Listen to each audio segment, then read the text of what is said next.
2020년 4월 17일 금요일, 오늘도 변함없이 저녁 기도회로 함께 하시는 성도님들을 주님의 이름으로 축복합니다. 오늘은 믿음의 사람들 8번째 시간으로 히브리서 11장 23절과 출애굽기 1장 8절로 22절 그리고 2장 1절로 10절의 말씀으로 은혜를 나누기 원합니다. 말씀을 들은 후에는 받으신 119 기도 제목 가지고 함께 기도해 주시기 바랍니다. 요셉을 알지 못하는 새 왕이 세워집니다.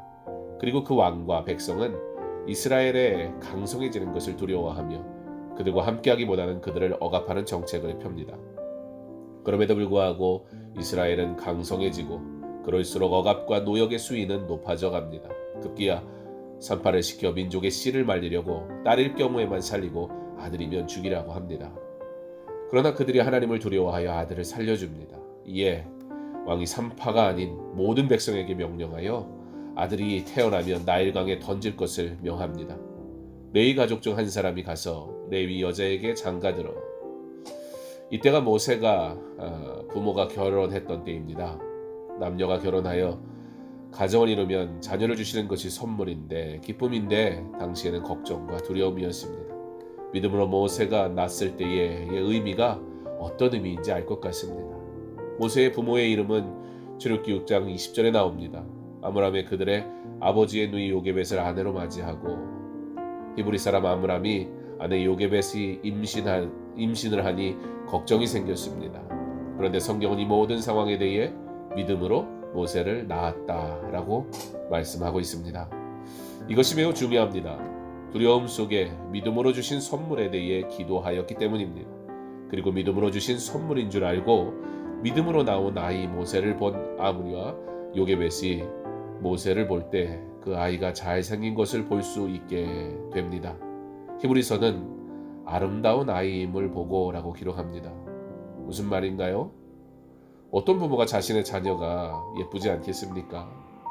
그것은 아이의 외모가 연예인처럼 예쁘게 생겼기 때문에 예쁘다 말하지 않습니다. 그런데 성경에서 기록하는 잘생겼다, 그건 무슨 의미일까요? 오늘 여기서 모세를 보면 잘생겼다고 하는 것은 일반적으로 부모가 자녀를 보며 느끼는 그런 외형적 그리고 내면적인 무엇이 아닙니다. 그렇기에 오늘 본문 믿음으로 라고 시작하는 것이 중요합니다. 자녀이기에 마땅히 느끼는 아름다움이 아니라 믿음으로 주신 선물이기에 하나님께서 이 아이를 믿음의 눈으로 볼 수 있게 하셨다는 뜻입니다. 스데반의 설교가 기록된 사도행전 7장 중에 20절에는 이 본문에 대한 설명이 있습니다. 그때에 모세가 낳는데 하나님 보시기에 아름다운지라 그의 아버지의 집에서 3달 동안 길리더니. 부모는 모세를 보고 잘생겼다 느낍니다. 스데반은 하나님이 보시기에 아름다웠다라고 표현하고요. 그리고 히브리서의 똑같은 맥락에서 아름답다는 표현을 씁니다. 그런데 아름다운지라라는 단어는 창세기 1장에 하나님께서 세상을 창조하시고 보시기에 심히 좋았더라라는 히브리 단어 토브와 같은 단어의 뜻을 가지고 있습니다. 어떤 부모가 믿음의 부모이고 어떤 부모가 믿음의 유산을 계승해 줄 수 있는 부모일까요? 내 자녀가 하나님의 자녀임을 아는 부모, 믿음으로 자녀를 양육하되 믿음의 눈으로 자녀를 볼 수 있는 부모, 내 자녀가 예쁘지 않고 잘나지 않은 부모가 어디 있겠습니까? 그러나 믿음의 사람은 그의 자녀를 볼 때 단순히 자녀가 아름답다는 것이 아닌 믿음의 눈으로 하나님께서 보게 하시기에 아름다운 자로 볼 수 있고 양육할 수 있는 것입니다. 오늘 우리가 모세의 부모에게 믿음을 배우고자 하는 이유입니다. 믿음의 눈으로 자녀를 바라보시기 바랍니다. 그래서 우리의 자녀들을 통하여 하나님께서 하시고자 하는 일을 볼 수 있기 원합니다. 내 아들, 내 딸에서 하나님의 아들, 하나님의 딸로 볼 수 있는 믿음의 시력이 있어야 합니다. 때로는 우리의 견고해 보이는 믿음은 자녀들 앞에서는 너무 관대해져 버리고 많은 것을 종종 발견합니다. 자녀에게 가장 좋은 것을 주는 것이 부모일진데 하나님의 말씀이 진리임을 믿음으로 생판 알지도 못하는 자들에게도 끈질기게 전하는 이 복음을 왜 자녀에게는 적당히 느슨하게 전달할까요? 믿음은 보는 것입니다. 믿음은 하나님이 주시는 영적인 눈으로 보는 것입니다. 기도하며 자녀가 하나님 보시기에 아름다운 말과 행동과 삶이 있는지를 잘 살펴보시기 바랍니다. 하나님의 자녀임을 기억하시기 바랍니다. 그렇기에 자녀를 말씀으로 가르치는 믿음 있는 부모 되시기 바랍니다. 이제 아므리와 요게벳에게는 이 아이를 숨겨야 할 분명한 목적이 있었습니다. 아므리의 뜻은 높은 자 또는 존귀한 백성이라는 뜻을 가지고 있습니다.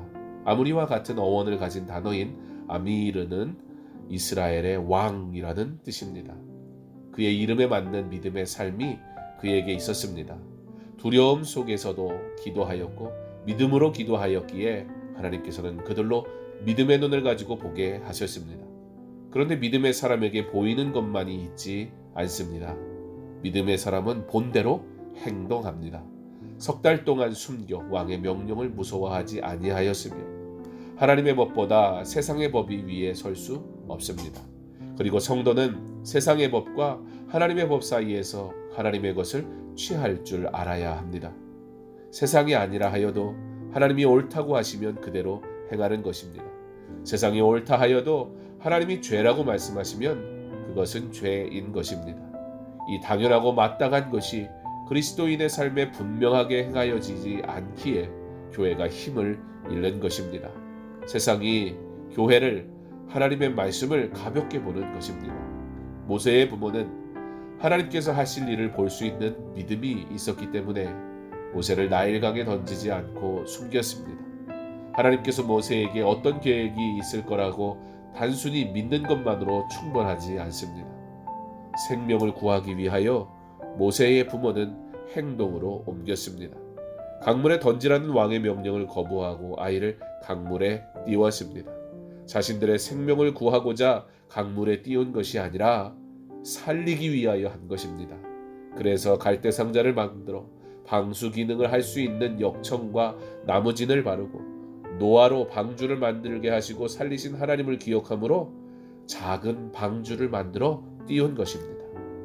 우리도 믿음의 방주를 만들어 물에 건져내시는 하나님의 역사를 경험하기 바랍니다. 노아를 살리신 하나님, 모세를 살리신 하나님은 지금도 살아 역사하시는 줄 믿으시기 바랍니다.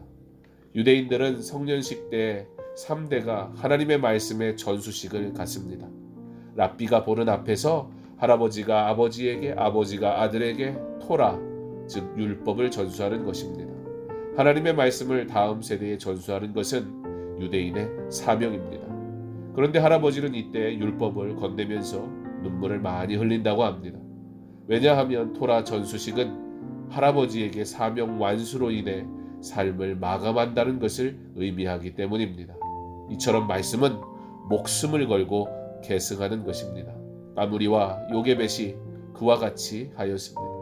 그리고 이 믿음은 야곱이 애굽의 환경과 교육이 다음 세대에게 물들지 않도록 고센 땅에 거하기를 요청하며 애굽이 그들이 거할 곳이 아님을, 그들이 언약 백성임을 기억했던 것처럼 요셉이 임종시에 이스라엘 자손들이 떠날 것을 말하고 또 자기 뼈를 위하여 명하였던 것처럼 그들은 철저하게 언약 백성의 삶을 살기를, 그것을 지키며 계승하기를 힘쓰며 살았습니다. 우리의 자녀들에게 이 믿음을 전수하여야 할 것입니다.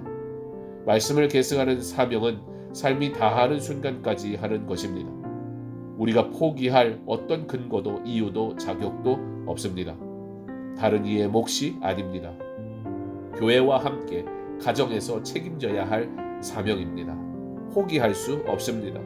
포기한다는 것은 그것이 나의 일이고 나의 선택일 때 가능합니다.